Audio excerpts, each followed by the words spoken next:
Then a hermit who visited the city once a year came forth and said, "Speak to us of pleasure." And he answered, saying, "Pleasure is a freedom song, but it is not freedom. It is the blossoming of your desires, but it is not their fruit. It is a depth calling unto a height, but it is not the deep nor the high. It is the cage taking wing, but it is not space encompassed. Aye, in very truth, pleasure is a freedom song, and I fain would have you sing it with fullness of heart. Yet I would not have you lose your hearts in the singing. Some of your youth seek pleasure as if it were all, and they are judged and rebuked. I would not judge nor rebuke them. I would have them seek. For they shall find pleasure, but not her alone. 7 are her sisters, and the least of them is more beautiful than pleasure. Have you not heard of the man who was digging in the earth for roots and found a treasure? And some of your elders remember pleasures with regret like wrongs committed in drunkenness. But regret is the beclouding of the mind and not its chastisement. They should remember their pleasures with gratitude, as they would the harvest of a summer.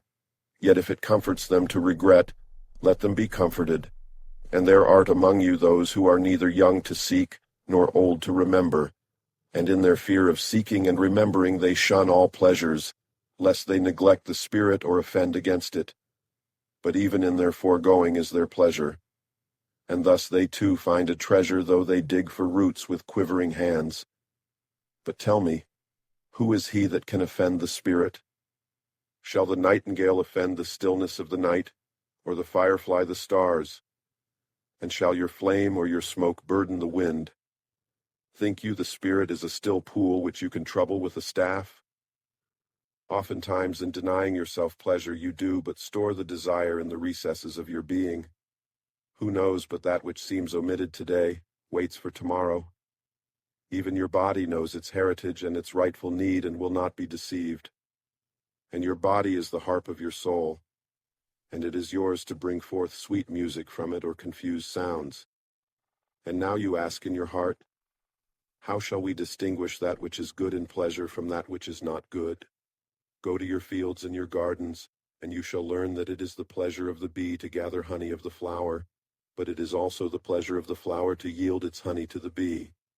For to the bee a flower is a fountain of life, and to the flower a bee is a messenger of love, and to both bee and flower, the giving and the receiving of pleasure is a need and an ecstasy. People of Orphalese, be in your pleasures like the flowers and the bees. Pleasure, the fleeting high, the quick hit that fades faster than a sunset. Gibran calls it a freedom song, but not freedom itself, more like the opening act, not the whole damn show. I've chased pleasure in a million ways. The burn of a perfectly seared steak, the rush of a new city, the fleeting connection with a stranger over a shared meal, the oblivion of a good bottle of wine. It's seductive, yeah. That's why we keep chasing it. But Gibran's right. There's a danger in losing yourself in the song, forgetting there's a whole symphony playing underneath. The elders who regret their pleasures. They're the ones who never learned to savor the moment, who let the good times blur into a hazy fog of excess and indulgence. The kids who seek pleasure like it's the only thing. Let them seek. They'll learn. Eventually. Hopefully. The trick, I guess, is to find that balance. To enjoy the high notes without drowning in them. To appreciate the taste of the wine, the warmth of the sun, the touch of another human being, without forgetting the quiet dignity of the ordinary moments in between.